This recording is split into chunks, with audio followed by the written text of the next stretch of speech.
Welcome. My name is Victoria Carrasco. I am adjunct curator at the Phi Foundation in Montreal. First of all, I would like to thank Papier Art Fair to invite us this year to contribute to the education program. I'm very happy today to be surrounded by Achiampong, Florence Yee, and Arezu Salamzadeh. We are going to discuss the uncollectible, working with the ephemeral outside the museum walls. As you know, this is a very broad topic, but we will discuss it via two projects.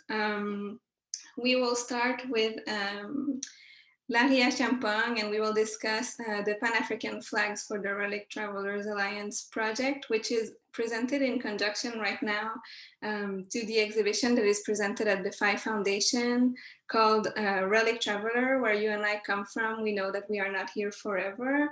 RELIC Traveller is the exhibition that is presented in Montreal is a version of the RELIC Traveller project.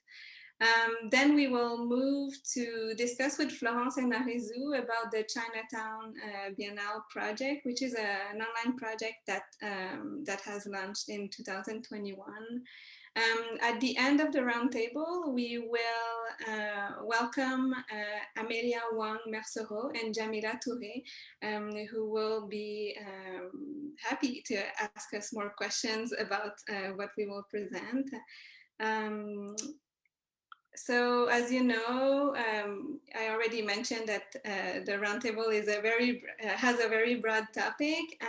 We will explore issues of accessibility and the politics of working with the ephemeral outside the museum walls, how their display outdoors and online make the work accessible to the public and create a space for artists beyond the institution. So if you want, well, we will start with the Pan-African Flags for the RELIC Traveller's Alliance project with Larry Achiampong. Maybe a very quick introduction. It is a project in itself. Right now it's presented inside and outside the exhibition at the Phi Foundation. It is a project that has had also many versions. As you'll see, we're going to be sharing a few images in a few moments.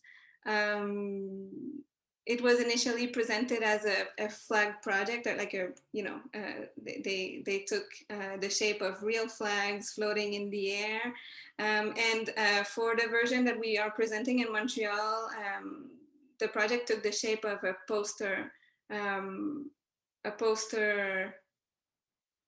public art poster project, if I can say. So maybe, do you want to discuss a bit more, Larry, about the origins of the project, and the goal, of course, is to discuss about this transition, if I can say, of the evolution of the project. And I'm going to be sharing a few images. Sure. Yeah, no problem at all, Victoria. Yeah, oh gosh, the origins of the project. It's weird to kind of think about where it really started. I mean, the first iteration of the RELIC Traveller project was certainly established in publicly in 2017, but certainly before that, you know, time before that, whether that was months or years even, I would say, actually kind of built up to that point in time, I guess, because not just statistically, but just as a regular person, I'm very much into science fiction, speculative fiction, asking questions. What if? I constantly do that every day, like just with everything. Like, what if, you know, this thing didn't look like this, or, you know, the chances of someone bumping into someone did not happen, and, you know, and of course that's further complexified in terms of my interests regarding race and class. Of course, in this case, with regards to RELIC Traveller, the speculativeness, shall we say, focuses around a point in time in the future where the global West has come into a point of decline as a result of an increase of nationalism. And most certainly, I would say I was inspired a lot by you know, what was going on at the time with the I guess the lead up to the Brexit votes, which happened in 2016, And you know, prior to that, I was working on some collaborative work with an artist, David Blandy, who I still continue to work with. We were working at the time on a project titled Finding Fanon, which was kind of like trying to imagine the lost plays of Frantz Fanon, some of which I believe have, you know, been published since. But in this kind of quest for this knowledge or searching for Fanon's ghost through what David and myself refer to as the intersection, this kind of like digital based kind of like mainframe. I guess that there are a lot of questions and ideas around difference, around culture, belonging, and so on, that I wanted to explore, that I just felt that there wasn't kind of like space for. And whilst there's a lot that we were able to, you know, achieve, I definitely feel in terms of like our backgrounds, where like I'm Black, I'm from a low working class background, and David being white from you know, middle class background, there are some things that I guess within, when I'm kind of talking to myself, I feel like I can just be more straight to the point with some things, or that I don't have to explain them as much as a result of those different experiences. And so, you know, from that, there were definitely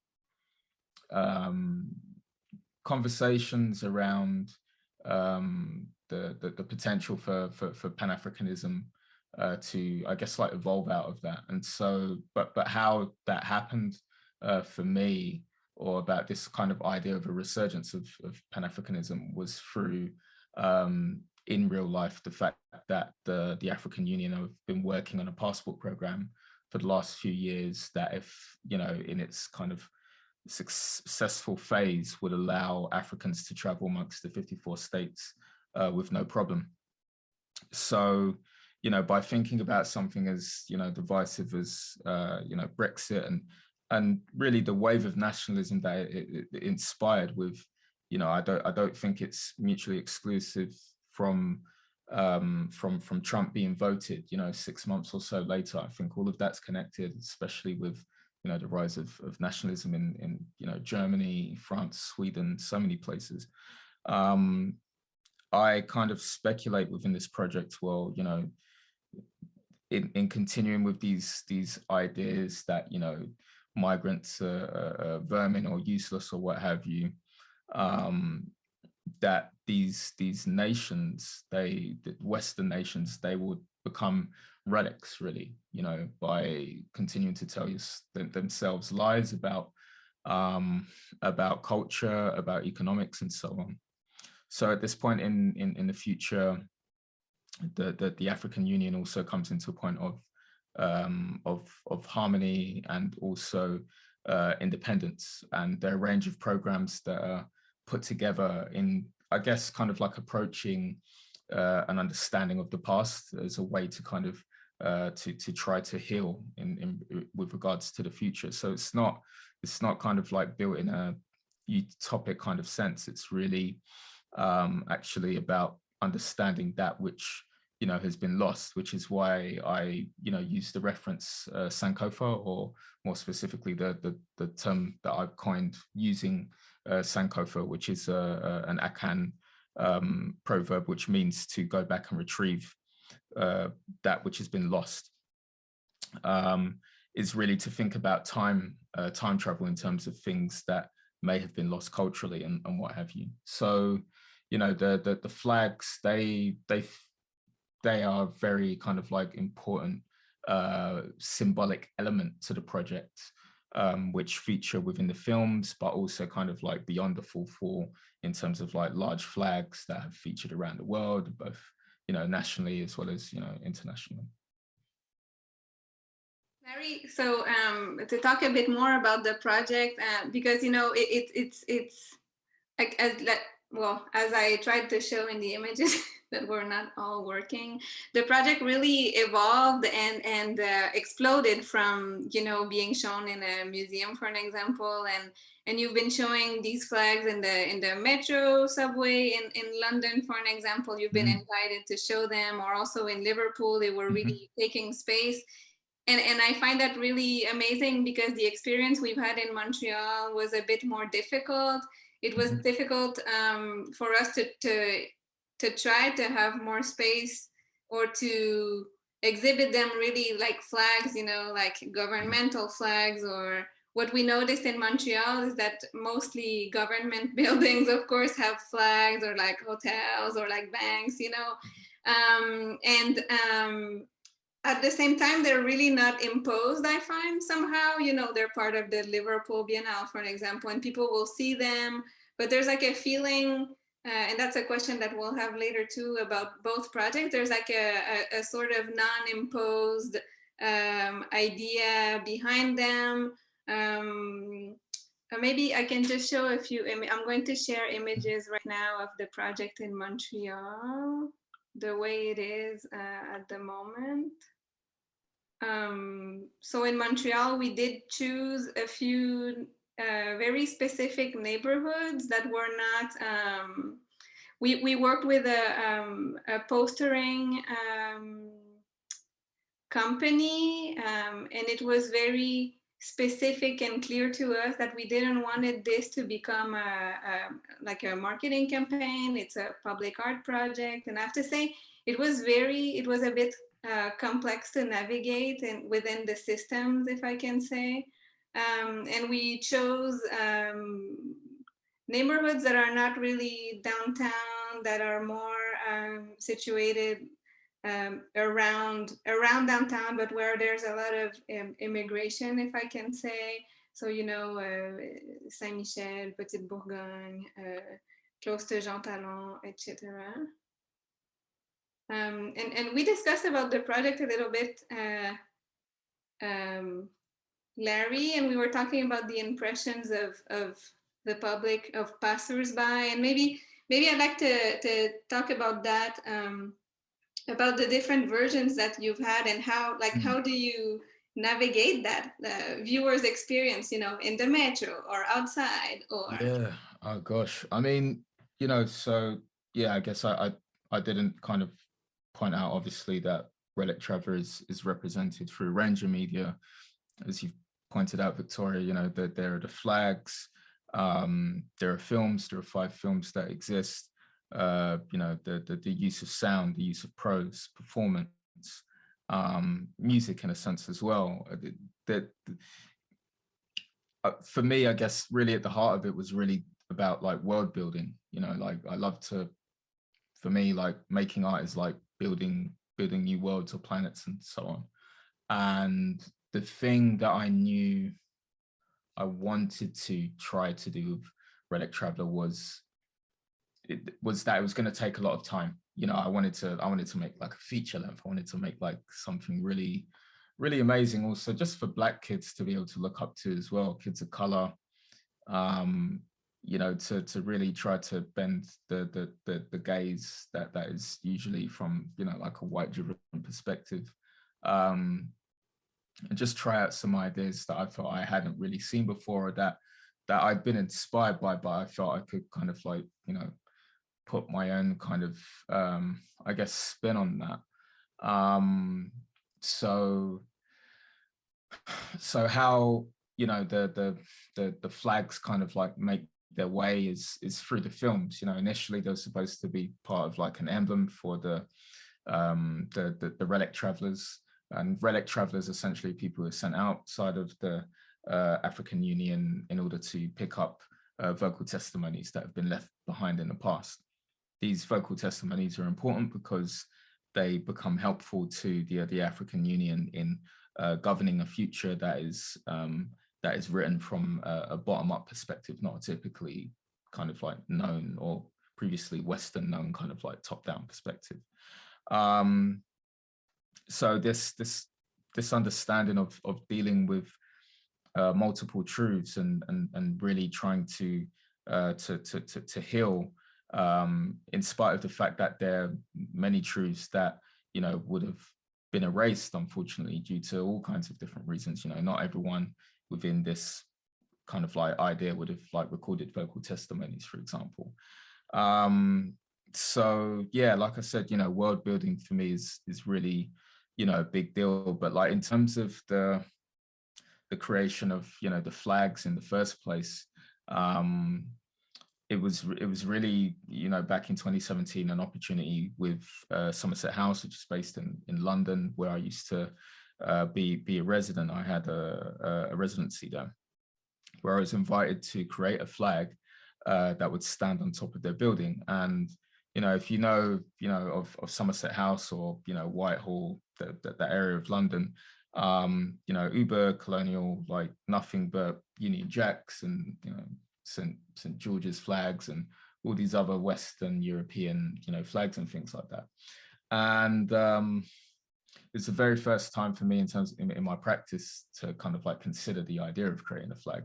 And like straight away, I remember when I was asked about making one, I kind of shuddered a bit, like, because my experience with flags is kind of fueled by nothing but I guess like trauma and violence. Like I don't find the British flag represents me, and I don't find that the St. George's flag represents me. You know, people that I've been around, it's tend to like be in relation to you know, violence, or like, I don't know, give you an example, to be traveling across parts of London where I was, you know, based or growing up. If, you know, traveling to a place called West Ham, where, you know, the team West Ham United are based, if you're there at the wrong time and, you know, fans have lost, and, you know, you're a black person on the train, you're fair game to them. Do you know what I mean? So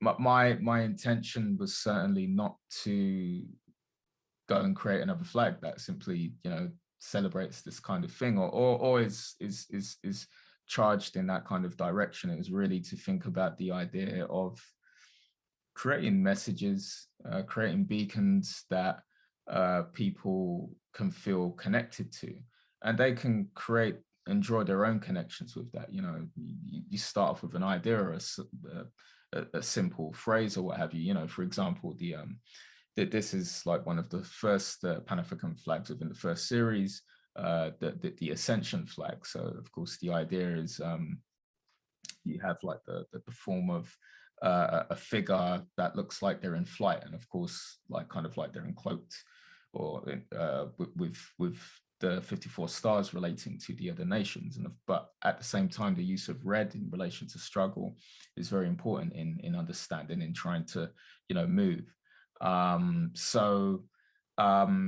You know, by throwing in, I guess, these kind of like tiny seeds of information symbolically, I'm also very happy for, you know, the viewer, or the person who feels connected to that, to also create their own understandings or relationships with that. You know, they're very simple sentences that relate to all of the flags that exist at the moment, of which there are 8. You know, but I'm very happy for people who are experiencing them, and again are connected to them, like feel that they can draw their own identity towards that, or take that elsewhere, which, you know, as an artist, I find that more appealing than, I guess, like dictating all of the terms. Like that, just that's not interesting to me. It's really more about creating a space where that conversation can, you know, go back and forth. I've seen people see the flags in the street, and it's interesting how it's not necessarily a relation to the flag, rather than the colors. For an example, they're like, I recognize these colors, I somehow identify, and they're like, oh my god, you know, like they're like, there's a connection to colors and shapes, rather than what usually that what is important usually, you know, like the flag and what it means, right? And I find that really interesting in your work, because that's something that we really can feel throughout the whole Relic Traveller, or your projects in general, is that there's nothing imposed, right? Like people can really connect to the work on their own. And like you mentioned before, it's not about utopia, for an example. It's really about unifying people. Yeah, definitely. Yeah, just to say, I'm still I'm still a bit annoyed, but you know, it's understandable, of course, with regards to the pandemic that I can't be out there. It's been great to see the images and to have, you know, amazing conversation with yourself, with Cheryl, the rest of the team who have just been, you know, incredible in allowing the work really to exist in a way that I feel is like the fullest extent possible at the moment.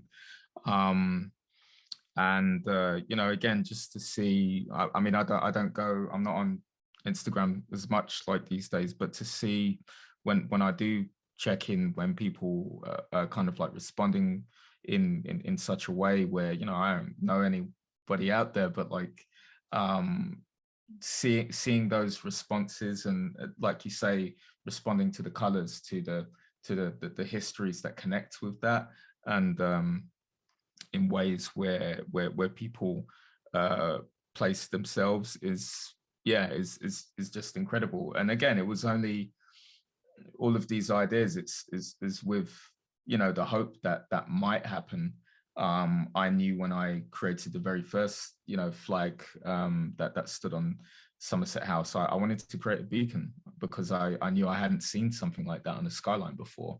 And, you know, in terms of like this particular part of the world, this neck of the woods, I mean, yeah, you know, there are artists who've experimented with a Pan-African flag of sorts, or using those colors, I guess, like the likes of Chris Ofili's Union Jack kind of like Pan-African flag is an example, of course, but the way that I wanted that to multiply is very different. It's not simply about, you know, like a singular like artwork or a couple of artworks or what have you. Very much like, you know, the poster project that, you know, has successfully been erected out there in Montreal is to galvanize, is to, you know, for something to be to repeat itself so much to the point that it becomes a part of, you know, can it become part of like the environment in a way that, you know, like a London based telephone box, like red telephone box is kind of, you know, synonymous in that fashion. Of course, I'm thinking in a crazy large way. Like I don't have the means or a studio or you know, logistics to achieve that, but you know what I mean, in terms of, you know, can you create something that really just, you know, travels in a way that isn't just another artwork, you know, because that kind of stuff gets tiring. Like I it's nice to create nice things, but, you know, but where does that go? Do you know what I mean? And so it's been amazing to look at how these ideas have been able to, you know, permeate from you know, city to city, country, nations, etc. that I've, you know, been working in. So I think we're going to move to the Chinatown Biennale now. I'll share my screen for that. Arezu, feel free to talk over me. Sure. So the Chinatown Biennial really started, I think, in my kitchen just over a year ago. Florence and I were just hanging out and sort of ideated this pseudo festival together. We really wanted to question the structure of the biennial, of the World's Fair, of the very highly funded, institutional, prestigious sort of image that's usually associated with biennials, and bring that into like discourse that we were hearing and having about Chinatowns and different ethnic enclaves, and a sort of like imagined unity, but also difference like between these and the narratives that are often like peddled about these places, whether it's like by different like diaspora arts approaches to making work about especially East Asian identity, but I think in general like diasporic identity, and then also the way that institutions frequently sort of like put or prescribe a certain kind of identity politics to an art making that we're so like accustomed to seeing right now. And so we wanted to sort of open up this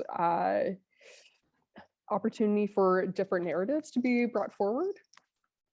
Now we're looking at the Chinatown Biennial website, Yeah, which is a little bit of a there's somehow way too much, and I don't know where to start. Well, maybe I'll just list the 13 or so artists that we have in both physical and online so-called pavilions. Most of our artists are young, emerging, also doing their own kind of DIY projects. And we were interested in how having this intersection of both media, like some of our people are from theater, some of them are from music, some of them are mural painters, some of them don't associate themselves entirely with contemporary art. And so I think also the point was to think about accessibility in many different ways, not just the fact that, okay, this is technically a festival that is outdoors, technically could be viewed 24/7, but also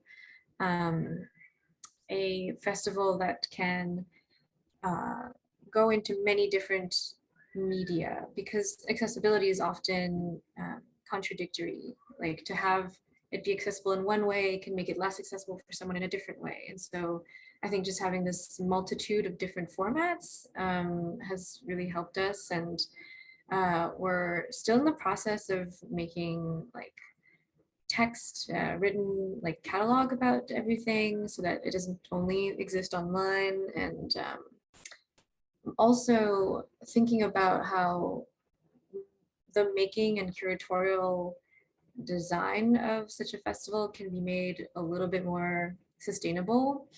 And that's mostly just been a trial and error thing on our own. Arezu and I originally planned this for maybe August to September of 2021. And we saw both with ourselves and with most of our artists, the great majority of which asked for extensions of some weeks, some months. And so we've been thinking about how to slow down and adapt and enact that kind of relational accessibility with our artists and ourselves mostly. And so that's why we've been kind of extending this almost over 2 years. Like, we expect to have the catalog done like next summer maybe. And also being able to like form relationships with the places that we've had the physical exhibitions at. One of them is just a bookstore like side window that happens to have like a great location, but it had never been touched for 20 years. And the original like papers that were there have been bleached into blue only, even though they used to be like red and gold New Year's decorations. And so part of what I think we wanted to also see more of, and that is still kind of in progress, is this idea of a kind of self-referential critique towards biennials and our own thoughts and themes. And so some of these, especially, well, the ones that are in progress, like the Diaspora Pavilion and the Unproblematic Pavilion and the Puddle Pavilion, are going to be text works that speak more about, I guess, our experiences with those aforementioned themes. But otherwise, we wanted to kind of parody the format of biennials by having this multi-city, but actually, I guess the opposite of a biennial, which is usually one place that welcomes many different international artists, and instead our one website asks you if you are in a certain location, perhaps you could see a physical installation in Vancouver or in Montreal, but everything is accessible online.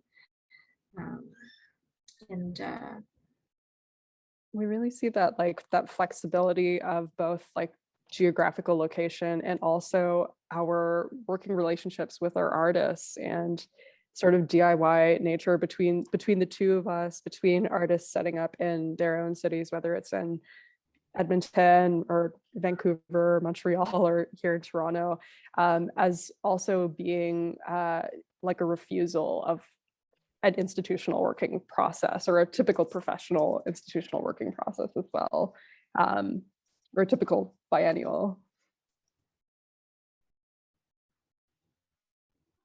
I wanted to ask about the location, it's, I know it's on the webs, everything is on the website.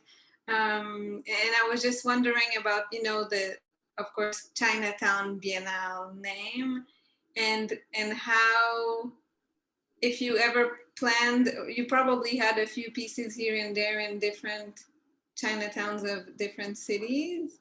I guess I'd like to know a bit more about that. And also, just one moment, about maybe if we can talk a bit more about the theme that is furtive, but that I also find that, furtivity is used in the Chinatown Biennal project. I see it really as I really see that the way the artworks are displayed, either in real life or on the website, that they're really threaded in everyday life. I don't mind kind of adding in on that, because yeah.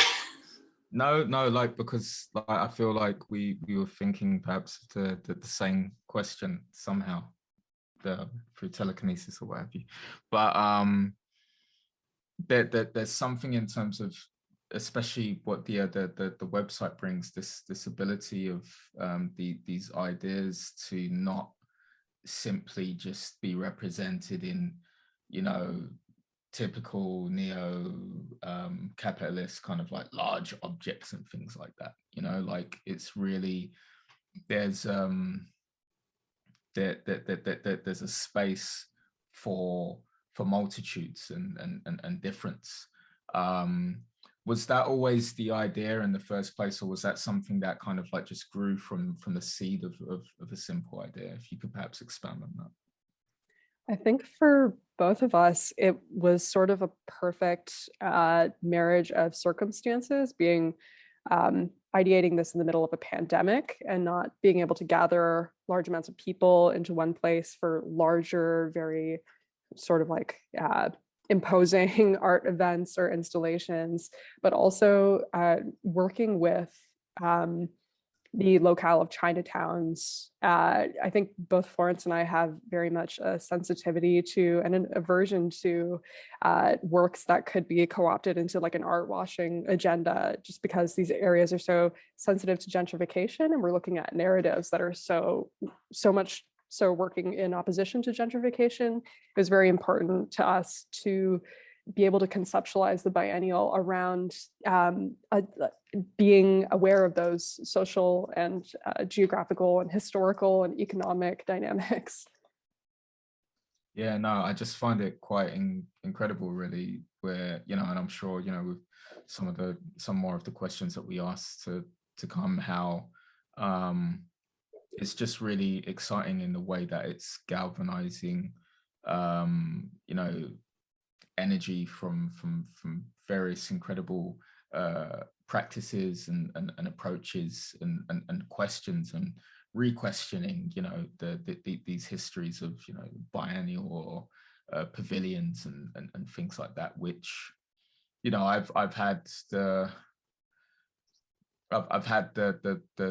I guess, the privilege of having, gone to the likes of the Venice Biennale. But if I'm honest with you, like, there's almost like, I guess, like a threshold that I feel like I've kind of like crossed, where now I go to, if I go again, like, it's like, oh, okay, I kind of know what to expect now. It's like, this country or this nation's going to do this thing, or this things are going to be big, or this party, or this, do you know what I mean? But there's something else that's happening with the project that that you'll have put together, that it just feels so expansive in a way that it simply goes beyond that. maybe it's a difficult question to ask, but like, do you see there being like a kind of like particular end goal to it? Or, you know, is it something that you see just continually just like growing for as long as possible? Arezu and I have joked that we could see this both as something that would expand into either exploring more of that parody side that I think was a little lost from wanting to take, you know, the works of 13 artists very seriously, and so not to get that mixed in with kind of our own initial ideas of wanting to have this completely off the walls biennial, but also that it could just be a like one-time biennial, which is in itself a great it actually mirrors some other like small biennials that have happened, like the Montreal Biennial, who I think was only alive for a few iterations. And like I see it as mostly an opportunity to be generative of these ideas that seem to be cyclical and repetitive. I feel like because many like artists of color, queer artists of color, don't have a big community or forum to investigate their ideas, not everyone, but many people seem to be coming up with similar issues and then speaking about it to a few people, but it doesn't get archived, it doesn't get documented, it doesn't get discussed further. And so they end up kind of repeating themselves amongst other people. And so it would be great to kind of to find a way to put this into a more easily distributed format, or even just being able to have this be known as a concept that opens up possibilities for other people, if that makes sense. Yep, it certainly does. Thank you very much. Maybe I can just add, maybe it can just be a forever biennale. Like I think that the word biennale, you know, implies that it's always like a certain period of time, and that basically biennales pretty much always have the same themes, like, you know, not to be too critical, but I'll just mention that. Well, maybe I can just ask this question. Yeah, that I thinking about both projects, I had noticed, you know, both projects have this DIY quality that we are so fond of in Montreal and perhaps Toronto too. I'm sorry, I've never been to Toronto, but it definitely is, you know, something very important in Montreal. You know, we've been talking about making space for contemporary art yourselves and artists and communities.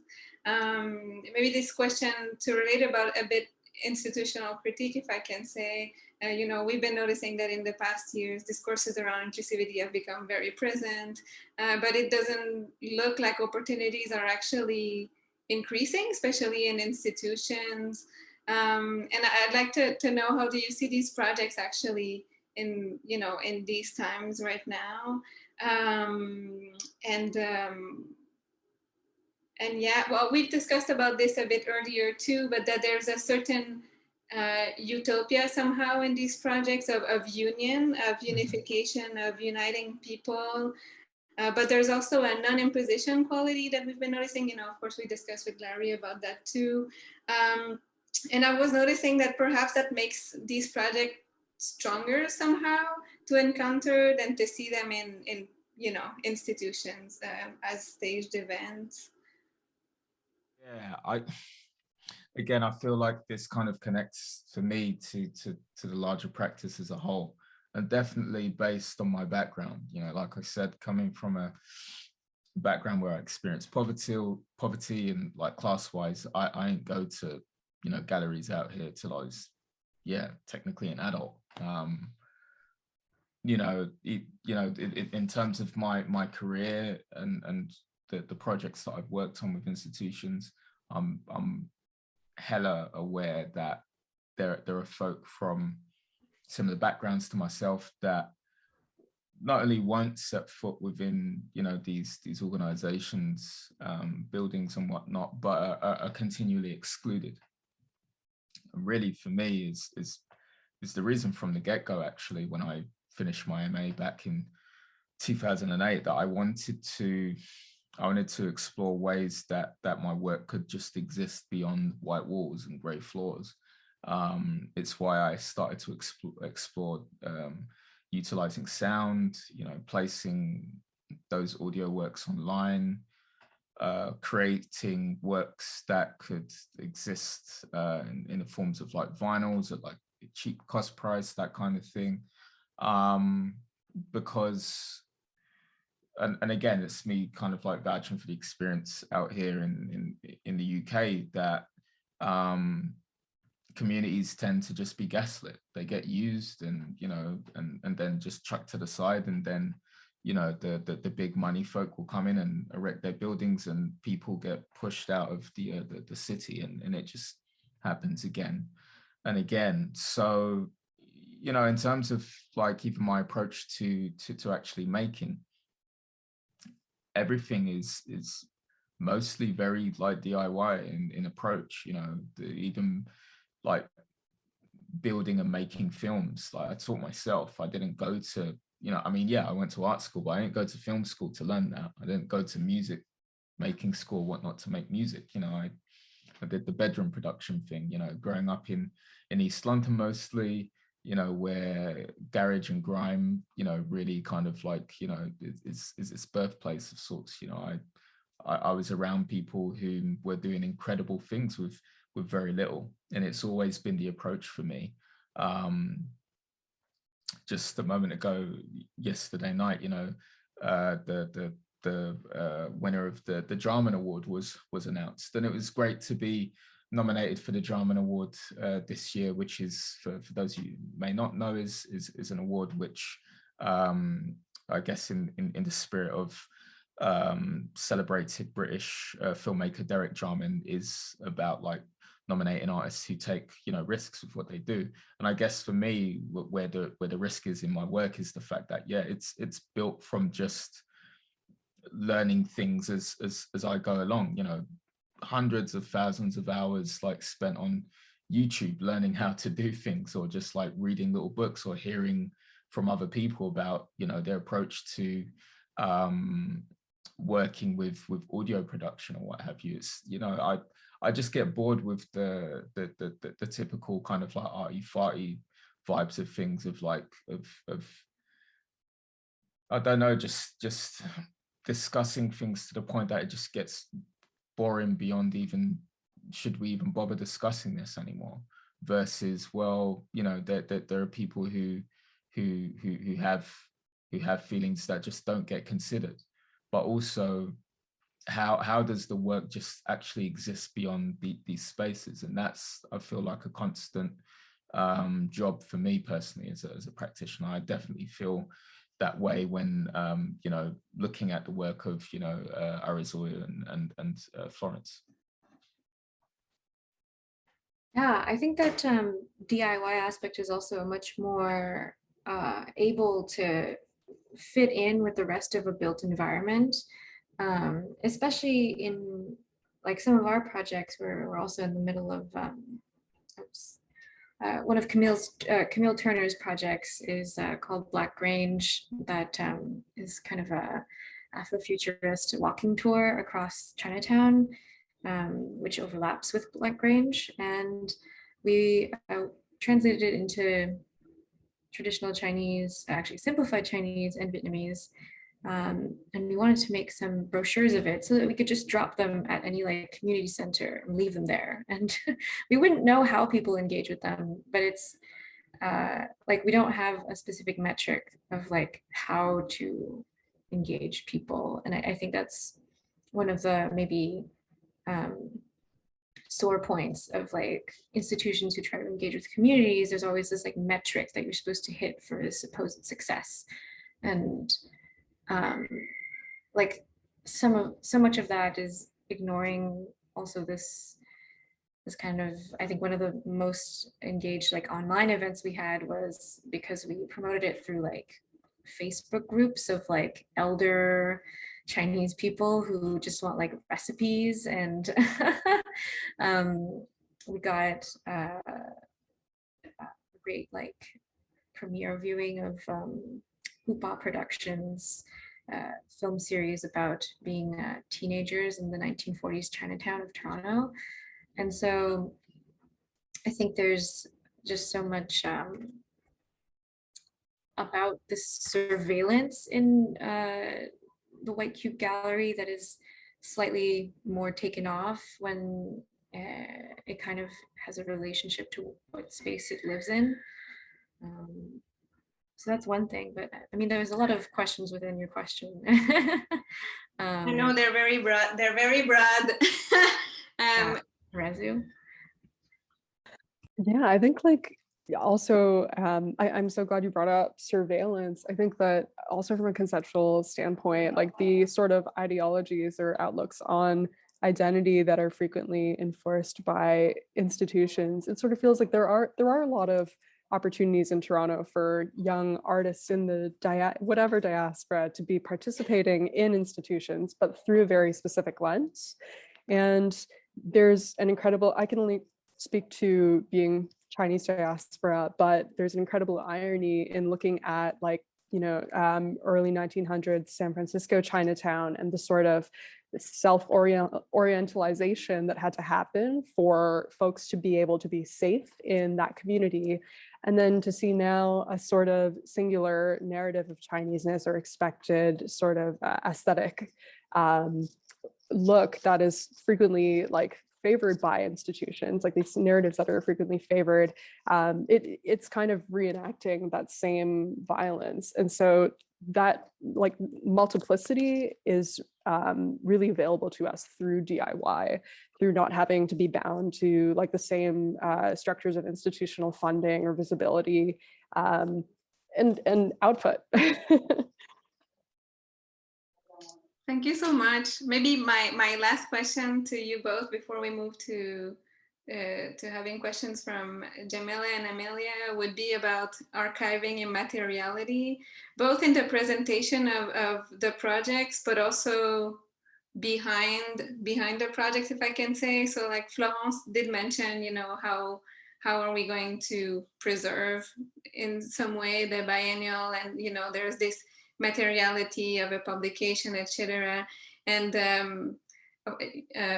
of course, like the mediums used for the presentation of these artworks, like either via postering or really the integration of artworks, you know, through threading in everyday life. Like I really see it that way for the Chinatown Biennale. So like these experiences cannot be archived. Also, we cannot archive, you know, people's lives or, you know, living memory, of course, experiences.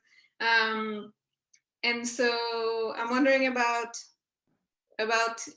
preservation, about these experiences that are fleeting in a way, either through the Chinatown Biennale or through your projects, Larry, that are presented, you know, either in the street, either that they are presented the way they are in Montreal as posters or even as flags. They were presented for a moment. So how do they survive memory, actually? It's a good question. I think, so, yeah, for me over the years, I guess through mostly being like raised and taught certain aspects of my Ghanaian heritage through my mum and then my dad at points,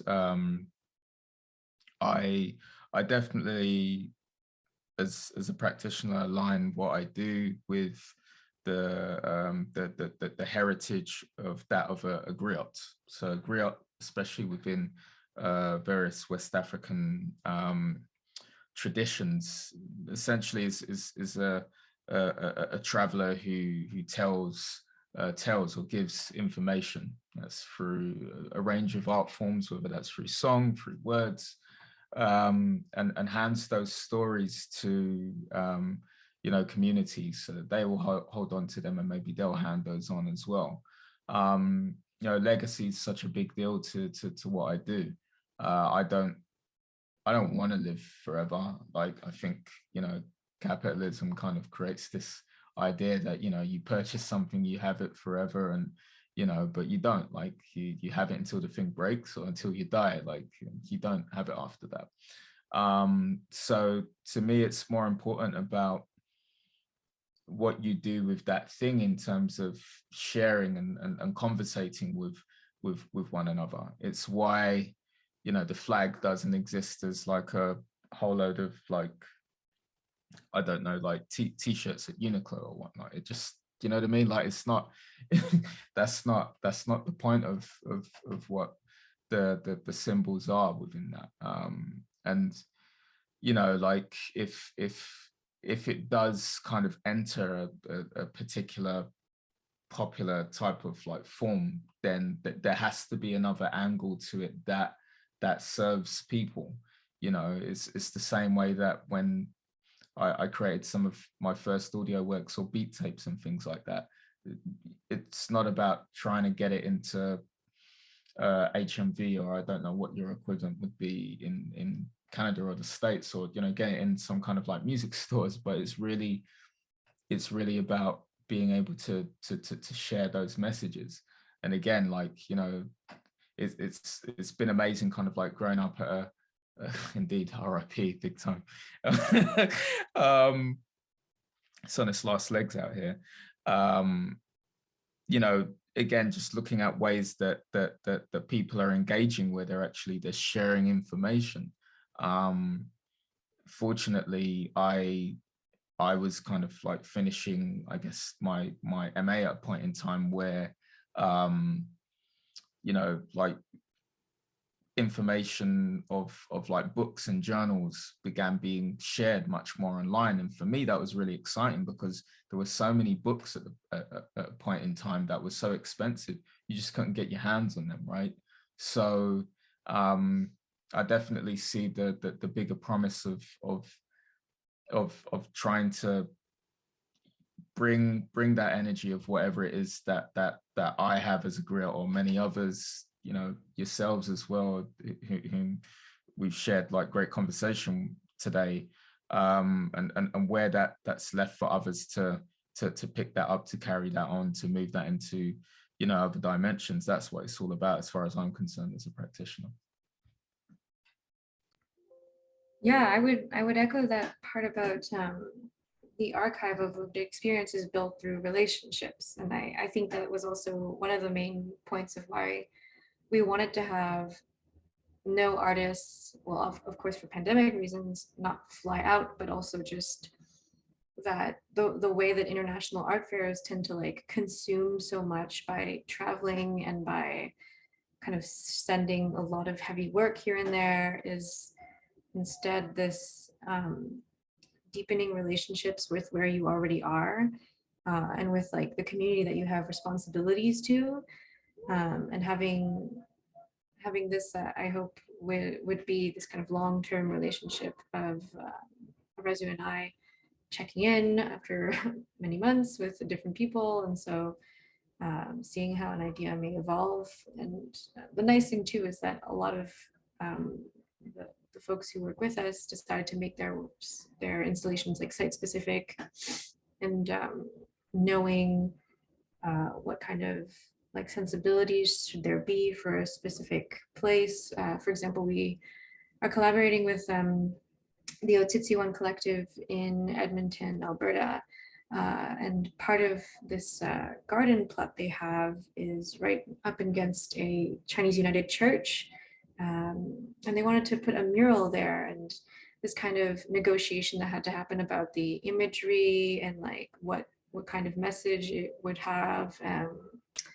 And all of that was kind of necessary and documented. And in the end, in addition to the mural, they want to produce with us a toolkit for how to kind of approach these subjects, both with kind of the person who oversees the land, but also how to like engage in community dialogue, as well as, of course, the actual making of a mural.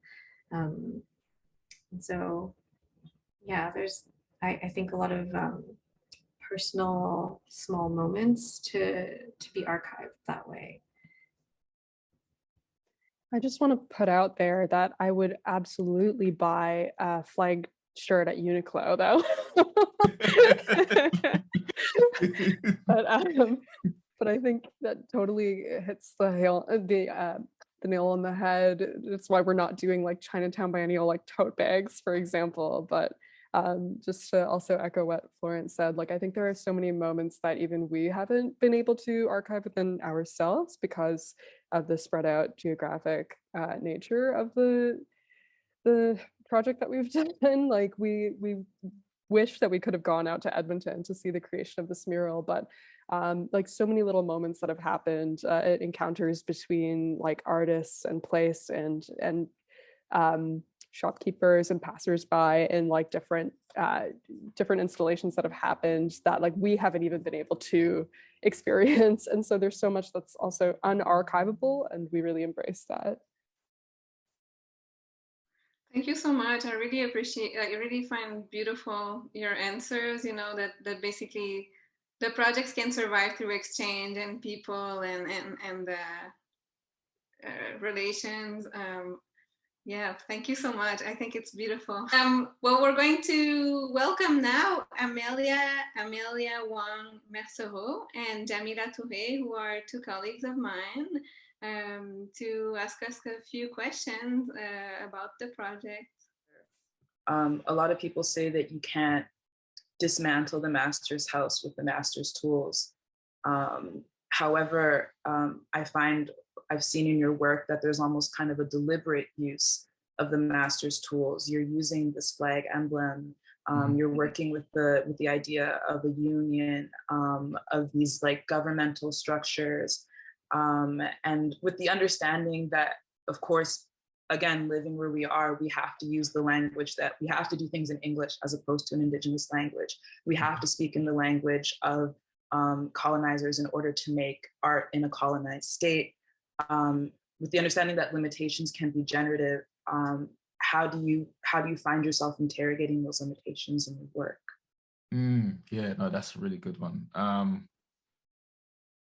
You know, increasingly, like I'm finding myself using less and less of those tools. You know, even where language is considered, like this new film that I've made, there are parts that are not spoken in English that I'm not interested in trying to like translate. Like, you know, there's a character that responds to, you know, some of the things that are said, and like, what's that mean?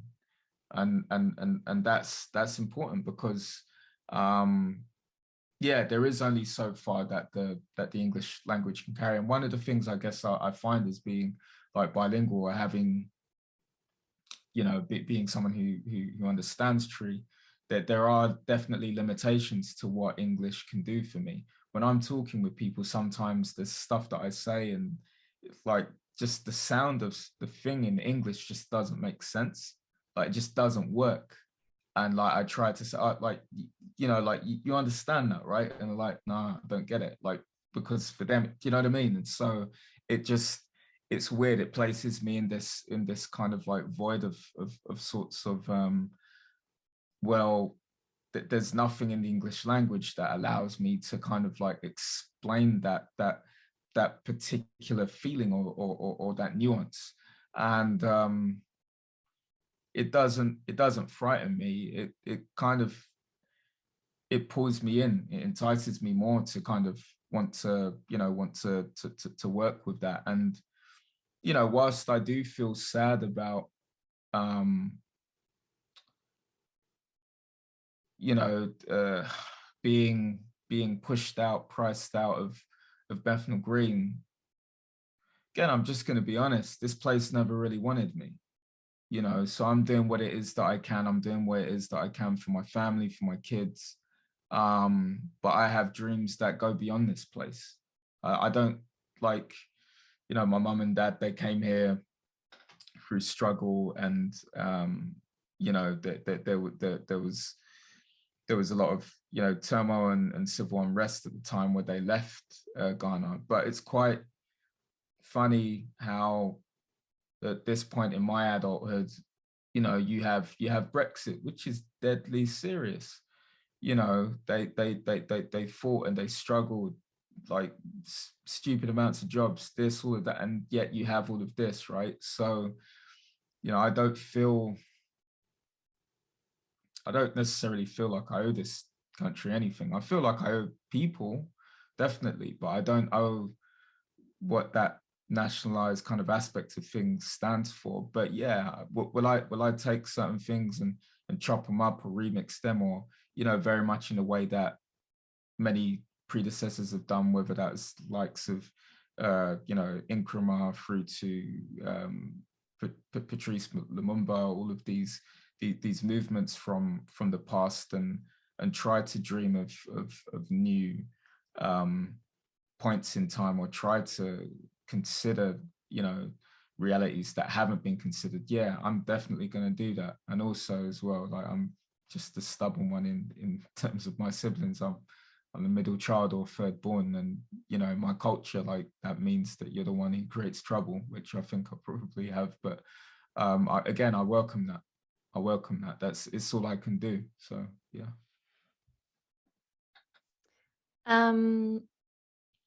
It's a question for all three of you, actually.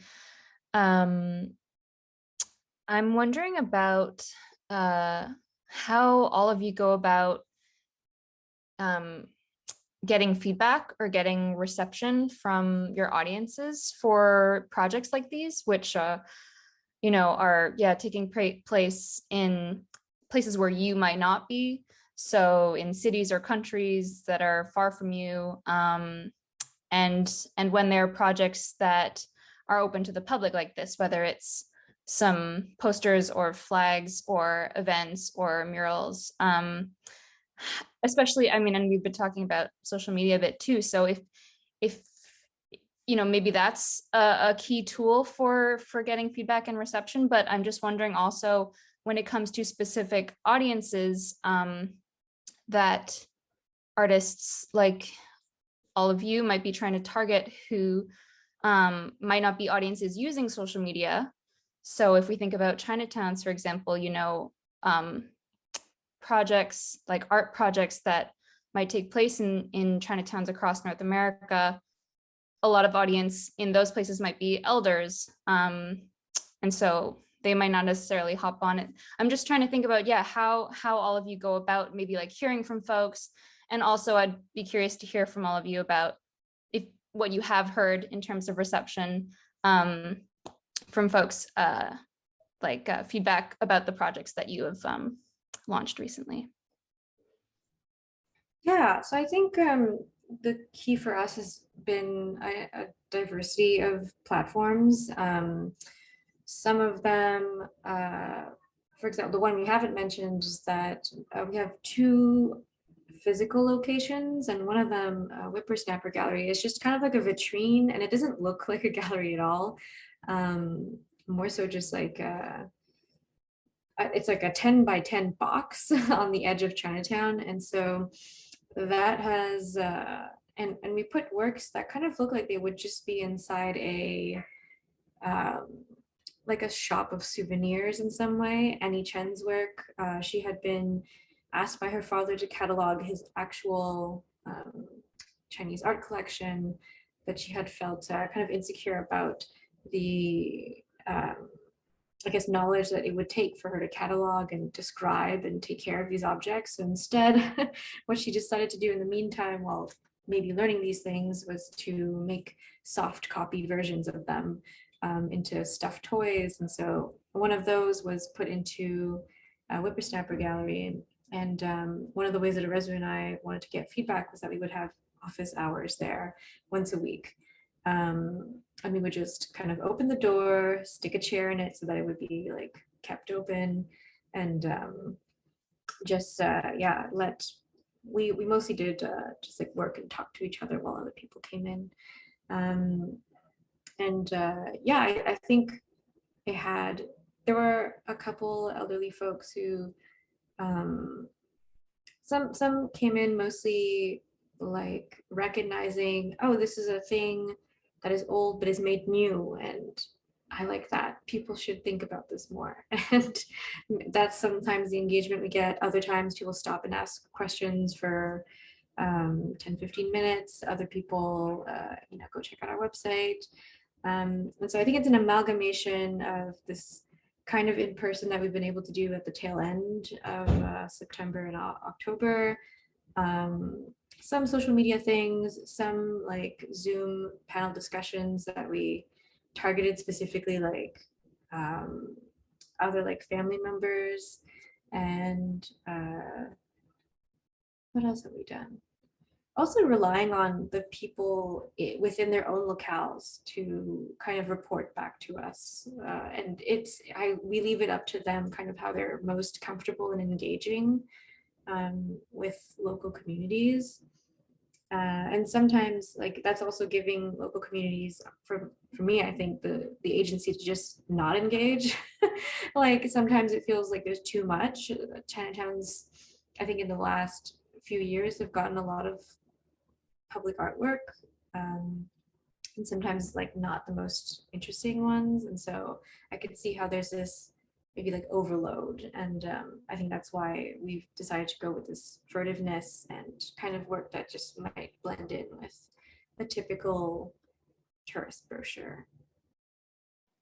I just want to really quickly add on to that too, that I think we owe a lot of like thanks to like artists that we've collaborated with both in the biennial and also in like the process of ideating. We had a community consultation, and in attendance were a lot of other artists who've done work around Chinatown's conceptual work, site-specific work, and like that kind of feedback. Those dialogues were also important to us. So really like the dialogue on multiple levels, like whether that's been with other artists prior to like manifesting this project, or other artists in the biennial like post jury process, to be kind of informing us about like the nuances and dynamics of like their locales, and then also dialogue with like people within Toronto's Chinatowns has all been like really important to us, and we really like owe so much thanks to everybody who's been in conversation with us. Yeah, for me, in terms of feedback, or even just development of the work, a lot of it kind of happens around family and people close to me, people who have similar experiences but perhaps like nuanced as well at the same time, so they may be recommended through family and so on. And I kind of like that, because I don't know, the art kind of critique context thing, being sat with a load of artists, like there are loads of artists who I really like respect, and when we get together it's great, but there's a certain, I guess, aspect of reality that I try to keep my head in, that isn't of the gallery or art world, the art system, you know what I mean? It's just that's its own kind of like parallel, and that's okay. But advice, feedback and stuff, it tends to be art on a familial level. Like I think about a film I made in 2016, Sunday's Best, which looks at the disruption of faith-based practices, indigenous practices, from an Akan or Ghanaian perspective. A story told from a younger version of myself's perspective about learning that God, as I was kind of like raised to understand, is not this old white dude with a grey beard, but through the language that I was additionally learning, as well as English, that that there are so many deities that have influenced where the point in time that I exist. So I can't get advice for that from a gallery or an institution, or or a library. Like, I mean, I've worked with libraries, but again, there's so much problematic stuff with that it's all from very male-driven white perspective. So I tried as much as possible to, you know, it's not like, oh yeah, like simply just avoid, but it's just like, I know that there's going to be something that's, you know, whatever it is, it's lacking for me in terms of what I need to learn and what I need to know. So, you know, again, like a project that I'm working on at the moment, I've been talking to a lot of aunties. And then the project before that, I've been talking to a lot of aunties and, you know, and some uncles and what have you. And yeah, that's just the way that it works for me. Yeah. But then how do these folks feel like afterward when they see the product of, you know, something that you've spoken to them about maybe beforehand? That's a good question. Yeah, some of them, I mean, in terms of my encounters, more of them liked it than people that haven't. And that's cool. But, you know, I listen also to some that say, oh, you know, you need to make more positive images, or, you know, and I'm like, but uncle, you should check this out as well. Like, it's, you know, like I can't just make loads of happy smiley faces. Like, we've got to talk about reality.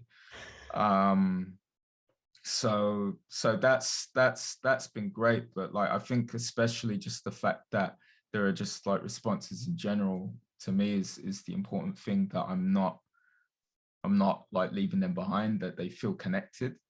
I think one of the sweetest points for me with all of this was with the London Underground Transport for London project in 2019 going into 2020. We did a talk, and some of the people who work on the underground, load of Black folk had like come through, and you know, some of them within the crowd, like they were saying thank you for, you know, kind of like thank you for making what you've done. It's helped us to feel like recognized, and that to me is just priceless. The fact that, you know, people feel that connected to that thing, that, you know, that they'll come through and say, hey, you know, that really that hit me. So that's way bigger than any kind of like payment or what have you. You know, yeah, of course I still need to feed the kids, but that to me is the priceless thing, because again, you know, it's touching upon what Arezu and Florence said earlier about the small things. You plant those small things deep, and then they grow, they ripple, they, you know, they grow branches, and those things grow branches. It doesn't have to be some big ass ugly sculpture sitting in some citadel or whatever. Do you know what I mean? Like it can be done, you know, another way. And for me, that works through family, but in the multiplicity sense, it doesn't have to be blood related. It's just, you know, people that you don't leave behind, that you stay connected with. Thank you so much. Thank you, all of you. Well, I think this is the end of the conversation. I wanted to thank you so much. Thank you so much, Larry, Arezu, and Florence. And thank you so much, Amelia and Jamila, for joining us today. And for the viewers, if you have more questions about the projects, you can contact us at info@phi-foundation.org.